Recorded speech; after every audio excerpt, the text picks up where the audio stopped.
Hello everyone, welcome back to my channel Way to Commerce. So in this video I will be telling you the migration process जो DU में follow होता है.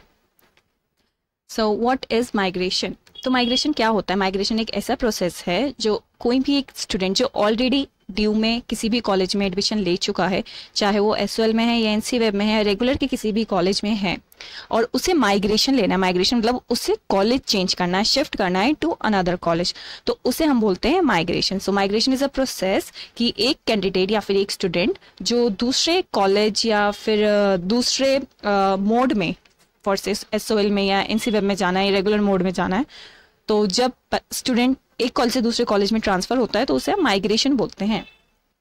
Okay, सो देखो migration जो due में है, अगर यू आर इन रेगुलर तो आपको एसओएल में जाना है, एनसी वेब में जाना है, दिस इज पॉसिबल. अगर आप एसओएल में हैं और आपको रेगुलर या एनसी वेब में जाना है, yes this is also possible. अगर आप एनसी वेब में हैं और आपको रेगुलर या एसओएल में जाना है तो ये भी पॉसिबल है. ठीक है, तो ये चीजें आपको, अगर आप स्विच कर रहे हो मोड्स, दूसरे मोड पे जा रहे हो, तो दिस इज पॉसिबल ड्यू में. तो अगर ये विद इन ड्यू हो रहा है, इसे हम बोलेंगे इंटर कॉलेज माइग्रेशन. लेकिन अगर कोई दूसरा कोई स्टूडेंट है जो अंबेडकर यूनिवर्सिटी में पढ़ रहा है या फिर फॉर्से जामिया में पढ़ रहा है, उसको ड्यू में माइग्रेशन लेना है, तो उसका एक अलग प्रोसीजर है. तो वो थोड़ा ज्यादा लेंदी और थोड़ा डिफिकल्ट प्रोसेस होता है. लेकिन अगर आप विद इन यूनिवर्सिटी, मतलब विद इन दिल्ली यूनिवर्सिटी ही माइग्रेशन लेना चाहते हो, तो yes this is quite easy and possible. So what are the documents that are required? पहला तो होता है नो ऑब्जेक्शन सर्टिफिकेट, जिसे हम बोलते हैं एनओसी. एनओसी आपको दोनों कॉलेजेस में से लेनी होगी. एक वहां जहाँ पे आप ऑलरेडी पढ़ रहे हो, for example if you are in SOL, तो आपको एसओएल का जो प्रिंसिपल है उनसे, या फिर वहाँ पे हेड ऑफ द कॉलेज है जो भी है, उससे जाके आपको एनओसी लेना पड़ेगा. और आपको जिस कॉलेज में जाके ट्रांसफर लेना है, फॉर एग्जांपल अगर आप एनसी वेब के मिरिंडा हाउस में या फिर एनसी वेब का कोई भी कॉलेज है, फॉर से कॉलेज ऑफ वोकेशनल स्टडीज, आपको उधर ट्रांसफर लेना है, तो आपको उधर कॉलेज के प्रिंसिपल या हेड से भी एनओसी लेना पड़ेगा कि yes they are willing to take you as a student. ठीक है, मतलब अगर आपको एसओएल या एनसी वेब से रेगुलर में स्विच करना है, या फिर आपको रेगुलर से एनसी वेब या एसओएल में स्विच करना है, कैसे भी, तो आपको दोनों हेड या दोनों प्रिंसिपल से वहां पे आपको नो ऑब्जेक्शन सर्टिफिकेट लेना पड़ेगा. फिर अगर आपके कॉलेज से जहाँ पे आप पढ़ रहे हैं, आप जैसे अगर एसओएल में है, एनसी वेब में, रेगुलर में अभी जहाँ पे पढ़ रहे हैं, ठीक है, वहां से आपको नो ऑब्जेक्शन सर्टिफिकेट मिलेगा, तो वहां पे आप लीविंग सर्टिफिकेट भी मांगोगे. आपका प्रिंसिपल या फिर आपका हेड आपको कॉलेज लीविंग सर्टिफिकेट भी देगा. देन आपकी मार्कशीट जो आपने ऑलरेडी ईयर पास कर चुका है, आपका पास होना बहुत जरूरी है. किसी भी एक सब्जेक्ट में ईआर या एब्सेंट होगा तो माइग्रेशन पॉसिबल नहीं होगा. जो आपके पुराने पेपर्स हैं, पिछले साल के पेपर्स हैं, वो पूरा रिजल्ट आपका क्लियर होना चाहिए अगर आप माइग्रेशन चाहते हो. देन कोई भी एक एविडेंस जो एक वैलिड प्रूफ हो कि आपको क्यों चाहिए माइग्रेशन. तो ये जो लास्ट वाला डॉक्यूमेंट है, कुछ कॉलेजेस में मांगते हैं और कुछ कॉलेजेस में नहीं. जब नेसेसिटी होती है बहुत ज्यादा, लाइक एक स्टूडेंट है जो रेगुलर में ऑलरेडी पढ़ रहा है, वो दूसरे रेगुलर कॉलेज में जाना चाह रहा है, तो वहां पे हो सकता है ये डॉक्यूमेंट मांग लें. लेकिन अगर कोई बच्चा एसओएल में, एनसी वेब में है, उसे रेगुलर में एडमिशन लेना है, तो वो बोल सकता है ना कि like I want to study regular, तो इसलिए मेरे को रेगुलर कॉलेज में एडमिशन चाहिए, है ना. तो वहाँ पे may be it is not required. Her college का अपना अलग अलग डॉक्यूमेंटेशन रिक्वायरमेंट होता है, वो हम आगे देखेंगे. तो पर मेन तो आपको एनओसी तो चाहिए ही होता है, और कॉलेज लिविंग सर्टिफिकेट और मार्कशीट, ये तो 3 आपके नेसेसरी डॉक्यूमेंट्स हैं जो आपको चाहिए ही होंगे.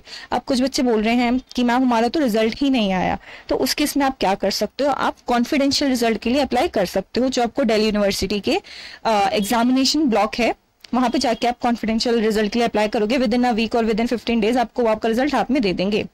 Okay, the next is there are some terms and conditions if you are seeking for migration. पहला ये है कि जो माइग्रेशन है आपका सेम कोर्स में होगा. फॉर एग्जाम्पल अगर आप हिंदू कॉलेज में बीकॉम ऑनर्स में पढ़ रहे हो और आपने बोला कि मुझे एसआरसीसी में भी चाहिए, तो आपका बीकॉम ऑनर्स से बीकॉम ऑनर्स में ही ट्रांसफर होगा. ऐसे नहीं कि आपने बीकॉम ऑनर्स एक कॉलेज में पढ़ा है और दूसरे में आप इको ऑनर्स देख रहे हो, तो वो चीज पॉसिबल नहीं है. सेम कोर्स ही होगा, बस आपका कॉलेज चेंज हो जाएगा. Then next is inter college migration is not permitted at PG level. PG level मतलब आपका मास्टर्स लेवल. जो आपके यूजी लेवल के कोर्सेज हैं वहीं पे आपको माइग्रेशन मिल सकता है, पीजी लेवल में it is not possible. Then due में जो इंटर कॉलेज माइग्रेशन है उसकी एलिजिबिलिटी क्या है? पहली एलिजिबिलिटी उसकी ये है कि आपका फर्स्ट और सेकंड सेमेस्टर क्लियर होना चाहिए और आप थर्ड सेमेस्टर के स्टूडेंट होने चाहिए, मतलब आपका फर्स्ट और सेकंड सेमेस्टर, मतलब फर्स्ट ईयर आपका पूरा कंप्लीट होना चाहिए और आप थर्ड सेमेस्टर में जाने के लिए बिल्कुल रेडी हो, मतलब आपका फर्स्ट ईयर कंप्लीट होना चाहिए। अगर आप फर्स्ट से आपके 2 साल कंप्लीट होकर आप थर्ड ईयर में चले गए और आपका 5th सेमेस्टर है तो आप वहां पे माइग्रेशन नहीं ले सकते। माइग्रेशन सिर्फ और सिर्फ थर्ड सेमेस्टर में ही पॉसिबल है। सेकंड ईयर के स्टूडेंट, मतलब जिनका सेकंड ईयर स्टार्ट होने वाला है, सिर्फ उन्हीं के लिए ये चीज पॉसिबल है और कोई भी एलिजिबल नहीं है इसमें, ठीक है। जैसे फर्स्ट ईयर स्टूडेंट कैसे ही माइग्रेशन लेगा, उसका तो फर्स्ट ईयर में भी एडमिशन हुआ ही है, उसे माइग्रेशन क्या लेना है, उसे तो अपना कैंसिल आउट करवा देना एक कॉलेज से एडमिशन और दूसरे कॉलेज में चले जाना हो तो ऐसे ही करेगा ना। फिर ऐसे ही सेकंड ईयर में माइग्रेशन पॉसिबल है, लेकिन आप जब थर्ड ईयर में चले जाते हो तो आपको अपनी कंप्लीट वहीं पे स्टडी करनी पड़ेगी जहाँ पे आपका एडमिशन चल रहा है 2 साल से, फिर कोई माइग्रेशन पॉसिबल नहीं है। सिर्फ और सिर्फ सेकंड ईयर में migration is possible. Then migration एक चीज और पॉसिबल होगा, जैसे दिल्ली यूनिवर्सिटी में क्या है, पहले से ही गाइडलाइंस हैं कि हर एक कॉलेज में इतनी सीट्स हैं अंडर डिफरेंट कोर्सेज, तो उससे ज्यादा नहीं ले सकते स्टूडेंट्स। फॉर से कोई कॉलेज है ABC या फिर फॉर से रामजस कॉलेज है, वहां पे 100 सीट्स हैं for commerce students BCom honours में, तो वो 100 स्टूडेंट ही रखेंगे, 101 नहीं करेंगे, ठीक है ना। तो उस कॉलेज में ये तो बिल्कुल एक इंपॉर्टेंट रहेगा कि वहां पे सीट अवेलेबल होनी ही चाहिए। अगर सीट नहीं है तो आपका कितना भी अच्छा स्कोर हो या आप कितने भी अच्छे स्टूडेंट हो या आपके पास सारी एलिजिबिलिटी आ गई हो, आप अप्लाई नहीं कर सकते। कॉलेज में सीट वेकेंट होनी चाहिए। जहाँ पे भी आप चाह रहे हो कि आपका लाइक एडमिशन हो जाए, माइग्रेशन हो जाए, तो वहां पे एक वेकेंट सीट होनी चाहिए। Then what is the procedure for the migration. So पहला प्रोसीजर ये होता है कि जो कैंडिडेट जिस भी कॉलेज में अपना माइग्रेशन चाह रहा है उस कॉलेज में ऑनलाइन एप्लीकेशन फाइल करे, ठीक है। हर कॉलेज की वेबसाइट में आ जाता है कि इतनी सीट वेकेंट हैं, इतने ये वाले इन कोर्स में, तो स्टूडेंट जिनको चाहिए माइग्रेशन वो ऑनलाइन एप्लीकेशन सेंड कर दें कॉलेज पे, ठीक है। तो ऑनलाइन एप्लीकेशन उस कॉलेज में ही भेजना पड़ेगा जिसमें आप चाह रहे हैं एडमिशन लेना। नेक्स्ट उसके बाद ये होता है कि जब कॉलेज के पास बहुत सारी स्टूडेंट्स की एप्लीकेशंस आ जाती हैं तो उनकी वो एप्लीकेशन को स्टडी करते हैं कि वेदर दे आर एलिजिबल और नॉट। फिर एलिजिबल स्टूडेंट्स में जिनका भी हाईएस्ट स्कोर होता है ना, जनरली वो उसी बच्चे को रखते हैं। जैसे हम 12th के बाद जाते हैं ना कॉलेज में, तो वहां पे भी तो मेरिट बेसिस पे हमारा एडमिशन होता है। अब हमारा जैसे एंट्रेंस हो रहा है, कॉमन एंट्रेंस, तो उसमें भी मेरिट के बेसिस पे होगा ना, जिसके ज्यादा मार्क्स हैं उसको, मतलब हर कॉलेज की अपनी कट ऑफ आने वाली है उस एंट्रेंस, कॉमन एंट्रेंस के बेसिस पे। तो ऐसे ही होना है यहाँ पर भी, जो स्टूडेंट्स का फर्स्ट ईयर का मार्क्स है ना उसको कंसिडर करेंगे मेरिट लिस्ट बनाने के लिए। फॉर से किसी का 9 CGPA है, किसी का 8.5 CGPA है, तो 9 CGPA वाले को स्टूडेंट को जनरली कॉलेज रखने को चाहेंगे, ठीक है। तो यहाँ पे एक प्रोविजनल लिस्ट बना देते हैं कॉलेज और वो अपनी वेबसाइट पे डाल देते हैं। वो उन स्टूडेंट के ऊपर है कि उन्होंने अप्लाई करा था whether they want to take admission in that college और नॉट। तो फर्स्ट से अगर फर्स्ट लिस्ट आ गई प्रोविजनल स्टूडेंट्स की 10 स्टूडेंट्स की, 10 में से 9 ने लिया तो फिर नेक्स्ट एक और कट ऑफ आ जाएगी, मतलब एक और लिस्ट जारी कर देंगे कॉलेज वाले वेबसाइट पे। तो ऐसे चलता है ये, ठीक है। फिर उसके बाद स्टूडेंट्स को तो एडमिशन मिल गया, अब कॉलेज में प्रोविजनल लिस्ट आई थी, उसमें बच्चों ने अपना एडमिशन ले लिया जिसको चाहिए था। फिर उसके बाद क्या होता है, नेक्स्ट स्टेप ये होता है कि आपका रोल नंबर और एनरोलमेंट नंबर भी चेंज हो जाता है। जैसे आप किसी भी कॉलेज में एडमिशन लेते हो ना, तो आपका जो रोल नंबर है ना वो आपके कॉलेज, उस रोल नंबर में आपका कॉलेज कोड रहता है, ठीक है ना। जिस ईयर में आपने एडमिशन लिया, फॉर से आपने 2020 में लिया, तो आपका रोल नंबर 20 से स्टार्ट होगा। फिर उसके बाद आपका कॉलेज कोड होगा, फिर उसके बाद आपका कोर्स कोड होगा, फिर आपका कॉलेज रोल नंबर होगा। तो ऐसे आपका एग्जामिनेशन रोल नंबर बनता है और ऐसे ही आपका एनरोलमेंट नंबर बनता है। लेकिन अब आपने कॉलेज चेंज कर लिया तो आपका रोल नंबर और एनरोलमेंट नंबर दोनों चेंज होगा। वो कौन चेंज करेगा? दिल्ली यूनिवर्सिटी का जो रजिस्ट्रार है।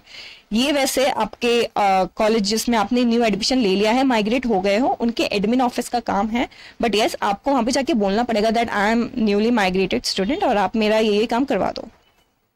देन नेक्स्ट इज जो माइग्रेशन की जो डेट्स आती हैं वो यूजुअली जुलाई और अगस्त के बीच में आती हैं। लेकिन जैसे आपको पता है कि पूरा एडमिशन प्रोसेस ही लेट चल रहा है और एग्जाम्स भी लेट हो रहे हैं ड्यू टू कोविड। हमारा एकेडमिक कैलेंडर ऑफ यूनिवर्सिटी थोड़ा सा आगे चल रहा है ना, लेट चल रहा है। तो इसलिए आपका जो अभी माइग्रेशन वाले फॉर्म्स हैं आप एक्सपेक्ट कर सकते हो कि वो सितंबर में आए, है ना। तो सितंबर और अक्टूबर के बीच में अब आपके माइग्रेशन वाले फॉर्म्स हर एक कॉलेज की वेबसाइट में आ सकते हैं। तो ये जो फॉर्म्स हैं ये कैसे आते हैं, एक हम एग्जांपल देखते हैं। सो लेट्स सी, राजधानी कॉलेज है दिल्ली यूनिवर्सिटी का, वहाँ का ये नोटिस है लास्ट ईयर का, जो नोटिस आया था 3 सितंबर को 2021 में। तो इस नोटिस के अकॉर्डिंग आप देख सकते हो कि इस नोटिस में बोला है कि जो कुछ सीट्स हमारी वेकेंट हैं थर्ड सेमेस्टर में, सेकंड पार्ट मतलब सेकंड ईयर के कुछ यूजी कोर्सेज के उन्होंने कोर्सेज भी यहाँ पे स्पेसिफाई किए हैं। बीए प्रोग्राम और बीए प्रोग्राम में इंग्लिश और मैथ्स, फिर ऐसे ही आपके बीएससी के कुछ कोर्सेज हैं, बीए के कुछ कोर्सेज हैं। तो यहाँ पे पहले कॉलेज ने स्पेसिफाई कर दिया कि सिर्फ इसी कॉलेज में, इसी कोर्स में हमारी कुछ सीट्स वेकेंट है। फिर वहां पे ये लिखा है नीचे नोटिस में कि आपको अपनी स्टेटमेंट ऑफ मार्क्स जो है मतलब फर्स्ट और सेकंड सेमेस्टर की, मतलब आपके फर्स्ट ईयर की, वो marksheet along with the required documents principal की आईडी पे मेल करनी है बिफोर 20 सितंबर। ठीक है। फिर बाद में आगे और यहाँ पे एक इंफॉर्मेशन गिवन है कि आपको क्या क्या चीजें चाहिए। ठीक है। यहाँ पे आपका लिखा हुआ है कि जो सीजीपीए है वो मिनिमम 6.5 मांगी है, उससे नीचे है तो स्टूडेंट्स नहीं अप्लाई करें, हम उन्हें कंसिडर नहीं करेंगे। तो यहाँ पे मिनिमम सीजीपीए 6.5 मांगी है। फिर उसके बाद यहाँ पे फर्दर पॉइंट्स गिवन है नोटिफिकेशन की। एक मिनिमम एलिजिबिलिटी जो है राजधानी कॉलेज के अकॉर्डिंग, ये सारी आपको रीड करनी पड़ेगी। अगर आप इसके लिए एलिजिबल हो तो आप अपनी एप्लीकेशन मेल कर सकते हो। जो मेल आईडी यहाँ पे गिवन है, प्रिंसिपल की मेल आईडी जो कॉलेज की वेबसाइट पे गिवन होगी, जैसे यहाँ पर गिवन है principal@rajdhani.du.ac.in। ऐसे ही हर कॉलेज का नोटिस आता है। तो जिस कॉलेज में आप एडमिशन लेना चाहते हो उस कॉलेज की वेबसाइट को रेगुलरली विजिट करो। वहाँ पे कभी भी नोटिस आ सकता है कि इंटर कॉलेज माइग्रेशन के लिए हमने रीओपन करी है अपनी सीट्स और सीट्स वेकेंट है, इस कोर्स में वेकेंट है, ये एलिजिबिलिटी है और आपकी क्या क्या रिक्वायरमेंट्स हैं। देखो यहाँ पे डॉक्यूमेंट्स रिक्वायरमेंट गिवन है पूरी कि आपको ये सारे डॉक्यूमेंट्स चाहिए होंगे एट द टाइम ऑफ जब आपका प्रोविजनली हम एडमिशन लेंगे। लेकिन आपको मेल पे जो जो डॉक्यूमेंट्स सेंड करने हैं उसके लिए यहाँ पे उन्होंने अलग से लिखा हुआ है बोल्ड लेटर्स पे। तो हर एक कॉलेज की रिक्वायरमेंट अलग हो सकती है। कुछ कॉलेज सारे documents at the time of application form ही मांग सकते हैं, कुछ एप्लीकेशन फॉर्म के लिए तो मतलब मिनिमम डॉक्यूमेंट्स मांगते हैं और फिर जब आपका फाइनल एडमिशन होता है वहां पे आपके पूरा एक एक ओरिजिनल डॉक्यूमेंट मांगेंगे, वो सब सबमिट करना पड़ेगा। ठीक है। तो ऐसे आपका इंटर कॉलेज माइग्रेशन हो सकता है ड्यू में। आप चाहे किसी भी मोड में हो, whether you are in SOL, NCWEB या रेगुलर, तो आप स्विच कर सकते हो मोड। पर आपका यहाँ पे कोर्स बिल्कुल भी चेंज नहीं होगा, सेम कोर्स में ही चलेगा क्योंकि आपका फर्स्ट ईयर तो कंप्लीट हो गया ना, आप सेकेंड ईयर में माइग्रेशन देख रहे हो। सो आपका ये पूरा कंप्लीट प्रोसीजर था। आई होप आपको समझ आया होगा माइग्रेशन क्या होता है, इसका प्रोसीजर क्या है, डॉक्यूमेंट्स क्या रिक्वायर्ड हैं, एवरीथिंग आपको क्लियर हो गया होगा। So thanks for watching the video.